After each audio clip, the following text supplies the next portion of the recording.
નમસ્તે બાળમિત્રો, કેમ છો? મજામાં ને? બાળમિત્રો, આજે આપણે ધોરણ 2 અને વિષય અંગ્રેજી ભણીશું.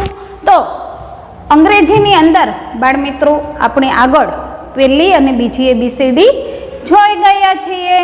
તો અહીં આજે આપણે બીજી એબીસીડી માટે એમના આગળના અક્ષર, પાછળના અક્ષર, વચ્ચેના અક્ષર એ બધું આપણે જાતે લખતા શીખવાનું છે. તમને બધાને આવડે છે ને બીજી એબીસીડી? તો એના આગળ પાછળના અક્ષરોને લખીશું. તો સૌથી પહેલો પ્રશ્ન છે, બીજી એબીસીડીના આગળના અને પાછળના મૂળાક્ષર લખો. એટલે કે બીજી એબીસીડીનો આપણને વચ્ચેનો અક્ષર અહીં આપેલો છે. આગળનો અક્ષર પણ લખવાનો છે, પાછળનો અક્ષર પણ લખવાનો છે. પણ જો તમને બીજી એબીસીડી કમ્પ્લીટ આવડતી હશે તો જ તમે સારી રીતે લખી શકશો. એટલે સૌથી પહેલાં તો આપણે બીજી એબીસીડી જાતે લખતા શીખવાની છે, જોયા વગર. તો જ આપણે સારી રીતે દરેક સવાલના જવાબ લખી શકશું. તો સૌથી પહેલાં અહીં ઈ આપેલો છે, તો ઈ પછી એફ આવે. અને ઈની પહેલાં તો આપણે એ બી સી ડી ઈ. તો ડી પહેલાં શું આવ્યું? ઈ પહેલાં ડી. તો પહેલો અક્ષર ડી અને પછીનો અક્ષર એફ. હવે બીજું બી આપેલો છે, તો બી પછી સી આવે. પણ બી પહેલાં શું આવશે? એ આવશે. હવે જુઓ બાળમિત્રો, અહીં આપણે અક્ષર હંમેશા બીજી એબીસીડી એટલે કે સ્મોલ અક્ષર લખવાના છે, કેપિટલ અક્ષર લખવાનો નથી. એ વસ્તુનું ખાસ ધ્યાન રાખવાનું છે. હવે ત્રીજો એમ આપેલો છે, તો એમ પછી એન આવે. અને એમ પહેલાં તો એમ પહેલાં શું આવે? એલ. હવે ક્યુ આપેલો છે, તો ક્યુ પછી શું આવશે? આર. અને ક્યુની પહેલાં આવશે પી. પી ક્યુ આર. આપણે આખી એબીસીડી બોલીએ છીએ ને, તો આગળ ક્યુની પહેલાં આવતો શબ્દ પહેલાં લખવાનો છે અને પછી આવતો શબ્દ પછી લખવાનો છે. હવે એસ આપેલો છે, તો એસ પછી ટી આવે. પણ એસ પહેલાં કયો શબ્દ આવશે? પી ક્યુ આર એસ. હવે આર આવશે. ક્યુ આવશે? આર. હવે છઠ્ઠું જોઈએ તો ડબલ્યુ આપેલો છે, તો ડબલ્યુ પછી એક્સ આવશે. અને ડબલ્યુ પહેલાં કયો શબ્દ આવશે? વી. તો અહીં આપણે વી લખવાનો છે. સાતમું જોઈએ તો ડી આપેલો છે, તો ડીની પછી કયો શબ્દ આવશે? એબીસીડી ઈ. અને ડીની પહેલાં તો કે એ બી સી ડી. ડીની આગળનો શબ્દ આવ્યો સી. હવે એલ. તો એલ પછી કયો શબ્દ આવે? L M. હવે એલની પહેલાં તો આપણે આગળનો શબ્દ લખશું તો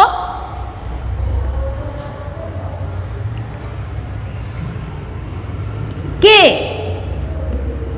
હવે ત્યારબાદ કે આપેલો છે, તો કે પછી કયો આવ્યો? એલ શબ્દ. હવે કેની પહેલાં તો જે આવશે.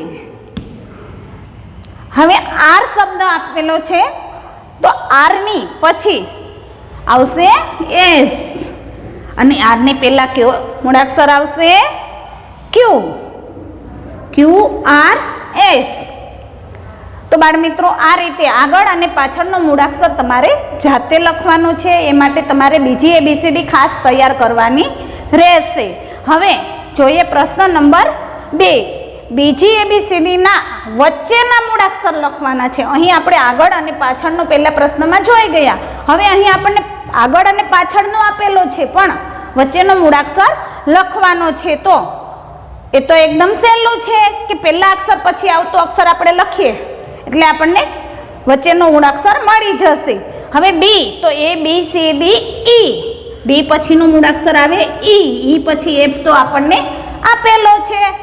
ત્યારબાદ બીજું જોઈએ તો એમ. તો એમ પછી એમ એન ઓ. એટલે કે ઓ આપણને આપેલો છે.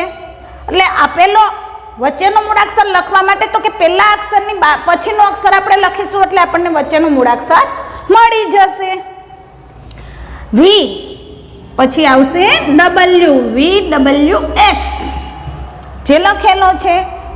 એસ તો એસ પછી કયો મૂળાક્ષર આવશે? ટી. યુ તો લખેલો છે. હવે એફ, એફ પછી કયો અક્ષર આવશે? જી. FGH. એક્સ છે, એક્સ આપેલો છે તો એક્સ પછી શું આવશે? Y, XYZ.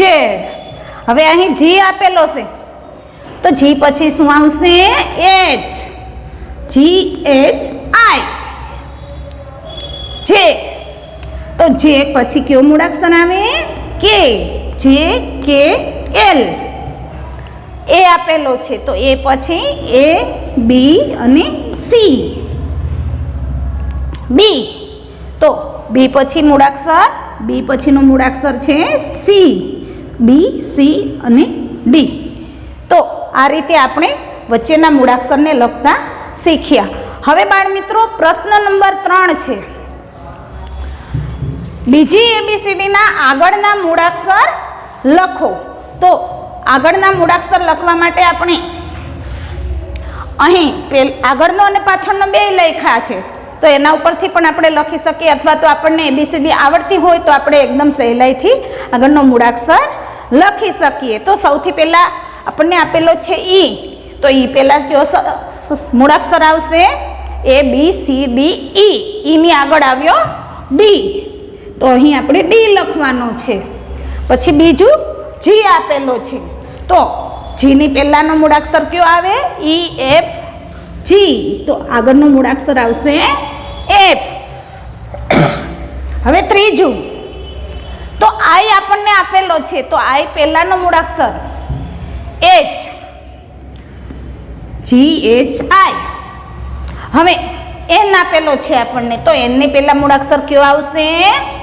એમ, MN. પછી પી આપેલો છે તો પીની પહેલા શું આવશે? ઓ પછી પી આવશે એટલે કે OPQ. બરાબર. હવે વી આપેલો છે તો વીની પહેલાનો મૂળાક્ષર કયો આવશે? You, STUV. યુ આવશે. હવે એક્સ આપેલો છે તો એક્સની પહેલાનો મૂળાક્ષર WXYZ. VWXYZ એટલે આગળનો મૂળાક્ષર W આવશે. હવે ત્યારબાદ આપણને બી આપેલો છે તો એ તો એકદમ સહેલો છે. ABC. પેલો મૂળાક્ષર આવશે એ. હવે એલ આપેલો છે તો એલની આગળનો મૂળાક્ષર કયો આવશે? કે, JKL.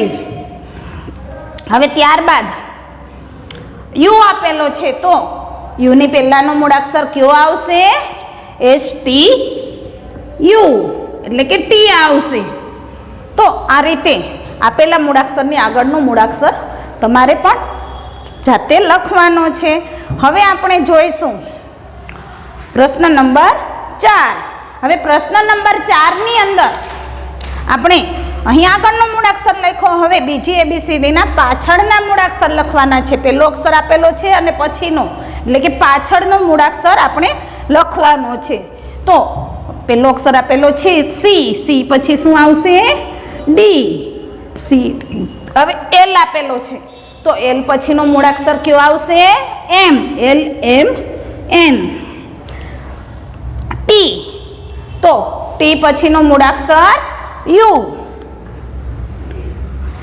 વી આપેલો છે તો વી પછીનો મૂળાક્ષર આવશે VWXYZ. હા પછી એક્સ તો એક્સ પછીનો વાય. હવે અહીં મૂળાક્ષર જી આપેલો છે તો જી પછી કયો મૂળાક્ષર આવશે? એચ. એચ આપેલો છે તો GHI. હવે એસ આપેલો છે તો એસ પછીનો મૂળાક્ષર છે ST. કે આપેલો છે તો કે પછી KL. અને છેલ્લો મૂળાક્ષર આપેલો છે એ તો એ પછી આવશે બી. તો બાળ મિત્રો આ રીતે આગળ તથા પાછળના મૂળાક્ષરો, વચ્ચેનો મૂળાક્ષર, આગળનો મૂળાક્ષર અને પાછળનો મૂળાક્ષર આ ચારે પ્રશ્નો તમારે તમારી ઘરકામની નોટમાં સારા અક્ષરે લખવાના છે અને બીજી ABCDને તૈયાર કરવાની છે. જય શ્રી કૃષ્ણ.